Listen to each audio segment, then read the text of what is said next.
Hello बच्चों, आज इस क्लास में मैं बताने जा रहा हूँ कि प्रोबेबिलिटी के इस क्वेश्चन को वेरी इंपॉर्टेंट क्वेश्चन है और एग्जाम में आ भी सकता है, तो आपको इस तरह इसे सॉल्व करना होगा। तो पहले इसे सॉल्व करने का मेथड पता करते हैं। तो यहाँ पर let A and B are independent events, P of A equal to 0.3, P of B equal to 0.4 and find we have to find what P of A intersection B, P of A union B, P of A bar B, P of B bar A। Okay, इन चारों things को हमें find करना है। तो मैं आपको very easy से आपको बता दूंगा कि इसको कैसे फाइंड करना है। तो P of A intersection B का मतलब हमें फॉर्मूला पता होना चाहिए। तो पहले हम फर्स्ट वन लिखते हैं। तो P of A intersection B, इसका फॉर्मूला क्या है हमारा? इक्वल टू, हमारा फॉर्मूला याद करो, P of A into P of B, ये हमारा इसका फॉर्मूला है। तो P of A intersection B फाइंड करने का फॉर्मूला यही है। तो पी ऑफ ए का वैल्यू क्या है? 0.3 है, इंटू पी ऑफ बी का वैल्यू क्या है? 0.4 है। तो ये क्या बनेगा? 0.12। Clear? This is the answer for this question. Okay, let's move to the next question.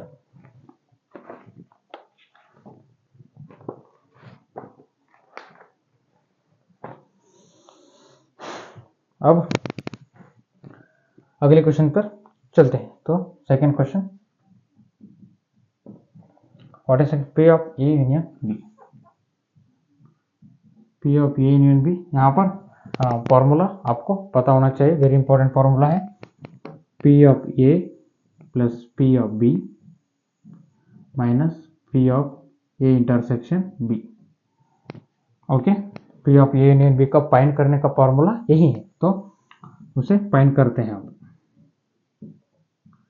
P of A हमें ऑलरेडी पता है, क्या है P of A? 0.3 plus P of B 0.4 minus हमें अभी इसे फाइंड करा। तो P ऑफ A इंटरसेक्शन भी हमने फाइंड करा है, तो 0.12, तो उसे भी लिख लो 0.12। इसके बाद इन सबको ऐड करने के हमें क्या मिलेगा? 0.5। Clear?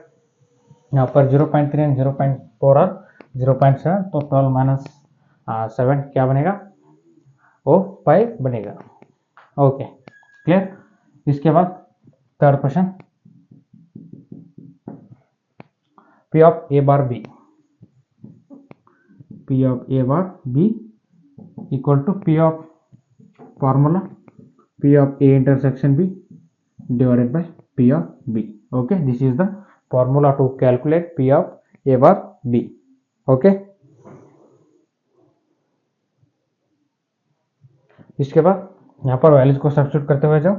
P of A intersection B value क्या है हमारा? हमने यहाँ पर ऑलरेडी फाइंड किया था। तो आप इसे छोड़कर इन सबको पहले फाइंड नहीं कर सकते, पहले आपको इसे ही फाइंड करना होगा, तो बाद में आप उसे फाइंड कर सकते हो। और उसको यहाँ पर आप डायरेक्ट यहाँ पर दिस वन डाल के भी उसे आप आसानी से कर सकते हो। तो मैं पहले इसे फाइंड किया, तो बाद में सब कुछ फाइंड कर रहा हूँ। यहाँ पर P ऑफ इंटरसेक्शन B का वैल्यू क्या है? 0.12 divided by P of B का क्या वैल्यू क्या है? 0.4 है। तो आंसर कितना? 0.3।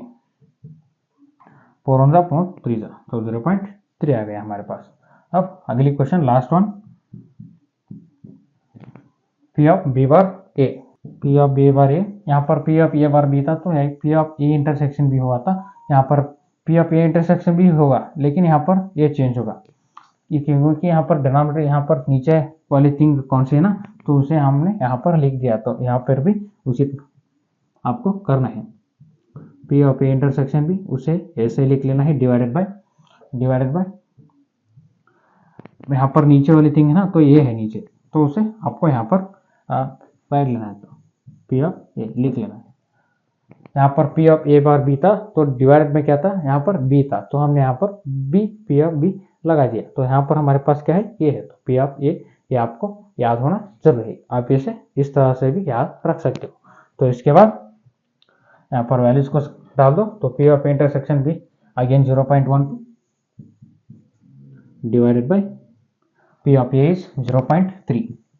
तो 0.3 डालने से हमें क्या आंसर मिल जाएगा? 0.4। क्लियर? यहाँ पर 3 1 जा 3 4 जा। This is the answer we are getting. Okay, ठीक है बच्चों, अगली वीडियो में मिलते हैं। धन्यवाद।